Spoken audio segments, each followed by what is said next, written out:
Phone tapping కేసులో SIT speed పెంచింది. ఈ కేసులో దర్యాప్తులో భాగంగా సిట్ ముందు ఎంపీ కొండా విశ్వేశ్వర్ రెడ్డి హాజరయ్యారు. ఫోన్ ట్యాపింగ్ కేసులో విశ్వేశ్వర్ రెడ్డి తన వాంగ్మూలం ఇవ్వనున్నారు. ఫోన్ ట్యాపింగ్ జరిగిన వారిని విచారణకు పిలిచి వాళ్ళు మాట్లాడిన సంభాషణల్ని వినిపిస్తూ స్టేట్మెంట్ రికార్డ్ చేస్తున్నారని తెలుస్తోంది. ఫోన్ ట్యాపింగ్ చేసిన 618 మంది నాయకులు, పారిశ్రామికవేత్తలు, జర్నలిస్టుల నుంచి సిట్ అధికారులు స్టేట్మెంట్లు తీసుకుంటున్నారు. ఇప్పటికే పలువురు నాయకులు సిట్ కి తమ వాంగ్మూలం ఇచ్చారు.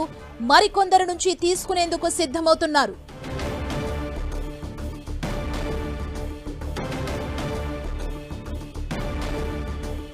సిట్ ముందు హాజరయ్యారు.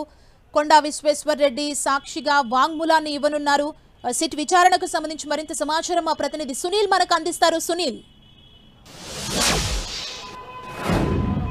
తెలంగాణ రాష్ట్రంలో తీవ్ర రాజకీయ ప్రకంపనలు సృష్టిస్తున్నటువంటి ఫోన్ ట్యాపింగ్ కేసులో సిట్ అధికారులు మరింత దూకుడు పెంచారు. ఎందుకంటే ఇప్పటికే నిందితులు ఇచ్చినటువంటి స్టేట్మెంట్ ని బేస్ చేసుకుని ఎవరెవరి ఫోన్లు ఎప్పుడెప్పుడు ట్యాపింగ్ జరిగిందన్న దానిపై కూడా పూర్తిగా సిట్ అధికారులు అన్ని ఆధారాలు సేకరించిన తర్వాత మరోవైపు నిందితుల స్టేట్మెంట్ తో పాటు మరోవైపు ఎవరైతే ఫోన్లు ట్యాప్ అయ్యాయో వారిని కూడా పిలిచి సాక్షిగా వాంగ్మూలాలు సేకరిస్తున్నారు. గతంలో మనం చూసాం, తెలంగాణ కాంగ్రెస్ పార్టీ అధ్యక్షుడిగా ఉన్నటువంటి మహేష్ కుమార్ గౌడ్ స్టేట్మెంట్ తో పాటు చాలా మంది రాజకీయ నేతల అప్పట్లో ఉన్నటువంటి ప్రతిపక్ష నేతల, కాంగ్రెస్ నేతలు, బీజేపీ నేతల సంబంధించినటువంటి వాంగ్మూలాలు మాత్రం సిట్ అధికారులు సేకరిస్తున్నారు. ఈ రోజు బీజేపీ చేవెళ్ల ఎంపీగా ఉన్నటువంటి కొండా విశ్వేశ్వర రెడ్డితో పాటు కొంతమంది అటు మీడియా ఛానల్ అధిపతిగా ఉన్నటువంటి రాధాకృష్ణ కూడా ఈ రోజు సిట్ అధికారులు వాంగ్మూలం సేకరిస్తారు. కొద్దిసేపటిమే మీడియా ఛానల్ అధిపతి రాధాకృష్ణ స్టేట్మెంట్ నమోదు చేసుకుని అతన్ని తిరిగి పంపించారు. మరి కొండా విశ్వేశ్వర రెడ్డి స్టేట్మెంట్ మాత్రం ఇంకా నమోదు చేసుకున్నారు.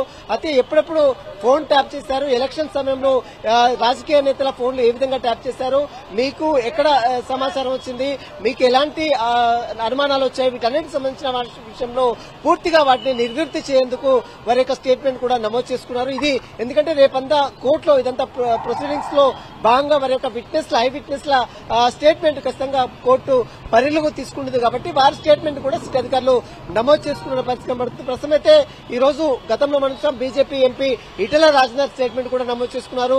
మహేష్ కుమార్ గౌడ్ స్టేట్మెంట్ నమోదు చేసుకున్నారు. బల్మూర్ వెంకట్ స్టేట్మెంట్ కావచ్చు. ఇప్పుడు మనం చూస్తున్నాం కొండా విశ్వేశ్వర రెడ్డి స్టేట్మెంట్ తో పాటు కొంతమంది రాజకీయ నేతల స్టేట్మెంట్ తో పాటు మరోవైపు వ్యాపారవేత్తల స్టేట్మెంట్, మరోవైపు జర్నలిస్టుల స్టేట్మెంట్ సైతము సిట్ అధికారులు నమోదు చేసుకున్నారు.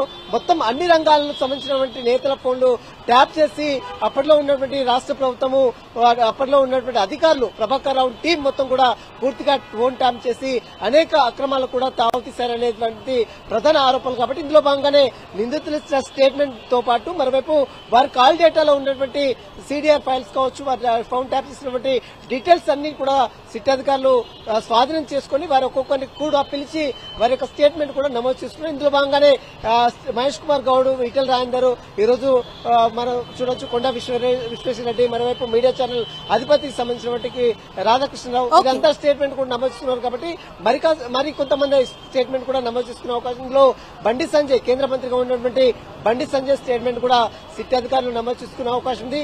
చాలా మంది అప్పట్లో ప్రతిపక్ష నేతలుగా ఉన్నటువంటి కాంగ్రెస్ కావచ్చు, బీజేపీ కావచ్చు, చాలా మంది ఫోన్లు ముఖ్యంగా ఎన్నికల సమయంలో 2023 ఎన్నికల సమయంలో చాలా మంది ఫోన్లు ట్యాప్ చేసి వారికి సంబంధించినటువంటి ఆర్థిక లావాదేవీలు మొత్తం కూడా పూర్తిగా ఎక్కడికక్కడ బ్లాక్ చేశారు, వారిని పూర్తిగా హరాస్మెంట్ చేశారనేది వీరిపై వస్తున్నటువంటి ప్రధాన అభియోగం.